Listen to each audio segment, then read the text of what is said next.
네, 여러분 안녕하십니까. 뉴스 빅5 시작하겠습니다. 오늘 함께 하실 네 분 먼저 소개해드리겠습니다. 최은미 기자, 최경선 매일경제 논설위원, 김광삼 변호사, 양지벤 변호사 나오셨습니다. 어서 오십시오. 네, 안녕하세요. 조양호 회장 이야기로 좀 시작하겠습니다.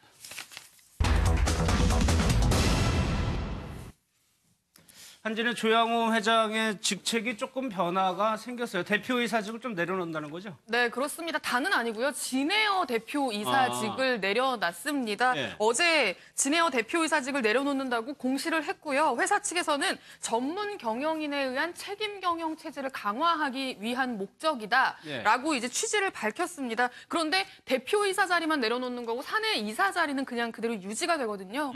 그렇기 때문에 지금 뭐 내부에서는 사실 사내 이사직을 유지하는 건 경영에 계속 참여하겠다는 의미나 마찬가지인데 굳이 대표이사 자리만 내려놓는 것은 지금 진에어가 계속 그 조현민 전 전무가 외국인 신분으로 과거에 등기이사로 올려졌던 그 부분 때문에 지금 국토부가 면허 취소까지 지금 논하고 있거든요. 그러니까 그만큼 상황이 안 좋고 국토부에서 행정 제재를 하는 과정에서 대표이사를 불러가지고 청문하는 과정 같은 게 있을 수 있는데 그런 어떤 공개적으로 뭔가 청문하고 하는 절차 그리고 만약에 제재가 내려진다면 법적 책임은 물론이고 경영적인 책임도 지게 되잖아요. 그런 어떤 책임을 피하기 위해서 좀 꼼수를 쓴 게 아니냐 이런 의견들도 지금 나오고 있습니다. 최은미 기자 설명을 했지만 전문 경영인에게 정권을 주려면 이사직도 내려놔야 되는데 오너가 이사로 앉아있는 상황에서 대표이사가 따로 온단 말이에요? 사실 좀 이해 안 되는 대목이 많죠. 올해 3월 달에 조양호 회장이 그 진해의 공동대표를 맡을 때 책임 경영을 하겠다 하면서 맡았는데 또 공동대표를 내려놓고 나올 때에도 전문 경영인한테 책임 경영을 하도록 하기 위해서 물러난다. 이럴 때도 들어갈 때도 책임 경영, 나올 때도 책임 경영 말이 안 되죠. 그래서 일단 그 의도에 대해서는 여러 가지 좀 부정적 시각도 있겠지만 어제 그 조양호 공동대표의 그 사임 소식이 나오고 나서 효과는 오늘 확실히 드러났습니다. 그 진에어의 오늘 주가가 뭐 7% 이상 오르고 8% 거의 10%까지 오르는 일이 있었는데 물론 어제 이제 조양호 공동대표의 사임과 동시에 진에어의 1분기 실적을 어제 동시에 발표를 했는데 어제 진에어 그 발표한 1분기 영업 실적이 굉장히 좋았습니다. 그래서 오늘 주가가 오른 게 영업 실적이 좋았기 때문에 올랐다고 볼 수도 있고 오늘 리스크가 큰 상황에서 조양호 회장이 공동대표 사임을 발표하니까 그것이 영향을 줘서 올랐다고 볼 수도 있고 그건 어느 쪽이 더 큰지는 모르지만 어찌됐건 시장에서는 긍정적인 반응이 있었다. 이렇게는 정리할 수 있겠습니다. 알겠습니다. 검찰도 지금 좀 수사를 하고 있는데 김광삼 의원님, 그 오너 일가의 비자금 흐름을 이 정도 수준에서만 하더라도 수사가 가능한 상황입니까? 일단은 지금 상속세 탈루요. 그 부분하고 이제 비자금 문제가 있는데 지금 비자금에 대해서는 전에 금융정보분석원에서 그 수사 해외자금 흐름을 포착을 해가지고 이제 검찰에다가 수사를 의뢰했거든요. 검찰이 수사를 했는데 그 수사할 때 유럽 조세 피난처에 그 돈이 유입된 걸 확인을 했어요. 그런데 그 이후에 흐름 파악을 못했었거든요. 그런데 물론 뭐 흐름 파악 못한 이유가 뭐 여러 가지 이유가 있겠지만 뭐 의지가 없었는지 아니면 단서를 못 잡았는지 모르겠어요. 그렇지만 사실은 그 유입이 됐다 하더라도 저런 경우에는 일단 유입한 것 자체만 추적이 돼도 뭐 제가 수사하는 데 별 문제가 없다고 보거든요. 그래서 이제 정부도 바뀌고 그래서 수사를 좀 재개할 가능성이 있지 않나 싶습니다. 그거는 의지만 있다면 될 수 있다는 제가 볼 때는 뭐 그렇게 어렵지 않다고 저는 보는데 저 부분은 지금 조양호 일가가 받고 있는 많은 범죄 혐의 중에서 저게 굉장히 중요한 부분이 될 수 있죠. 그러니까 저거 이외에 다른 부분은 이제 증거 포착하기 어렵고 과연 구속이 될 수 있느냐 없느냐 이제 경계선상에 있던지 아니면 구속 기준 이하인 경우가 많이 있었거든요. 그렇지만 저건 일종의 비자금을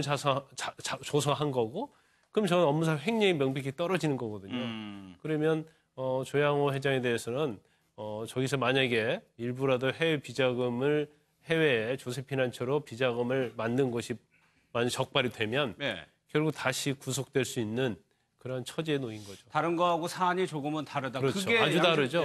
양진 변호사님, 조현민 전 전무 같은 경우에는 구속영장이 기각이 되면서 검찰로 넘어갔는데 과연 검찰이 기소를 할 수가 있을 것이냐 좀 생각도 들거든요. 그렇습니다. 다들 아시다시피 지금 조현민 전 전무가 받고 있는 혐의가 이제 폭행과 업무방해잖아요. 그런데 폭행 같은 경우에는 이제 반의사불벌죄다 보니까 피해자들이 처벌 불원 의사를 밝혔고 그거에 대해서는 사실 공소권 없음 처리가 이미 됐습니다. 그리고 경찰에서 지금 이제 검찰로 넘긴 거는 기소 의견으로 넘긴 거는 업무방해 혐의 하나로 지금 넘긴 건데요. 사실 검찰이 말씀하신 것처럼 그 영장 기각을 할 때 당시에 이미 조금 힌트를 줬다라고 봅니다. 왜냐하면 뭐라 그랬냐면요.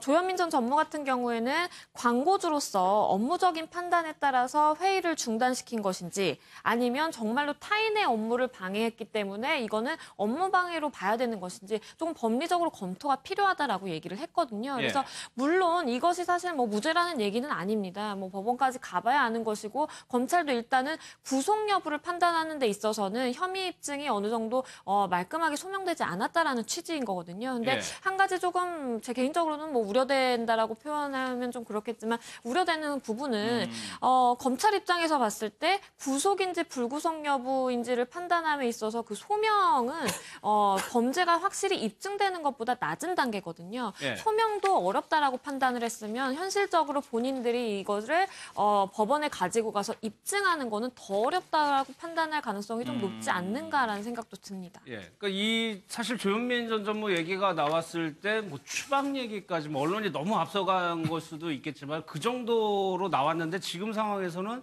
조금 다른 더 낮은 수준인 것 같다는 생각도 들어요. 사실 지금 이 논란의 발단이 됐던 사실 물컵 갑질 논란 이렇게 부르는데 그 사건만 가지고 사실 강제 추방까지 가기는 지금 사법당국에서도 조금 난색을 표하고 있는 상황이기 때문에 그건 좀 어려울 것 같은데 일단 좀 밀반입 수사가 어느 정도 본격화가 되면 그건 좀 다른 문제가 될 수도 있을 것 같습니다. 지금 이제 내부자들의 증언에 따르면 굉장히 오랜 기간 동안 9년, 10년 동안 이 일만 담당했던 해외 지점의 담당자가 있을 정도로 10년 가까이 굉장히 오랜 시간 동안 해외 지점에 일주일에 두세 번씩 굉장히 오랫동안 습관적이고 상습적으로 계속 물건을 그 세관의 어떤 감시 없이 들여왔던 것들이 지금 그런 주장들이 제기가 되고 있잖아요. 사실관계는 확인을 해봐야겠지만 그런 문제가 사실로 어느 정도 드러나게 된다면 이거는 중형을 선고받을 가능성도 있다는 이야기가 나오거든요. 만약에 금고 이상의 형만 받아도 지금 조현민 전 전무의 그 우리나라 체류하고 있는 근거가 그 F4 비자입니다. 재외동포 비자입니다. 이거는 이 조양호 회장 자신의 아버지가 자기는 미국인이지만 자기의 아버지가 한국인이기 때문에 나오는 비자인데요. 3년마다 갱신해서 무제한으로 우리나라에 체류할 수 있어요. 그런데 3년마다 갱신을 하긴 해야 되는 거죠. 어떤 갱신 시점이 돌아왔을 때 조현민 전 전무가 이 금고 이상의 형을 이미 받은 상황이라면 법무부에서는 뭐 강제 퇴거라든지 뭐 체류 연장을 더 안 해준다든지 하는 어떤 그런 선택을 이제 할 수는 있는 거죠. 선택지는. 그렇습니다. 내일이면 최경선 또 대한항공 직원들이 거리에 나와서 집회를 하게 되는데 어려운 싸움을 하고 있긴 해요. 직원들 입장에서는 또 가면 쓰고 나온다는 거거든요. 직원들도 그러니까 그동안 이제 노조가 제대로 활동을 못하던 상황이다 보니까 그 없던 문화를 새로 만들려다 보니까 굉장히 힘든 거죠. 직원들 입장에서. 그런데 이제 그 조현민 전 전무 입장에서도 보면은 방금 이제 처벌 규정이라든지 잘 설명을 해 주셨지만은 조현민 전 전무 입장에서 보면은 저 폭력 행위에 대해서 사실은 처벌을 받고 싶을 겁니다.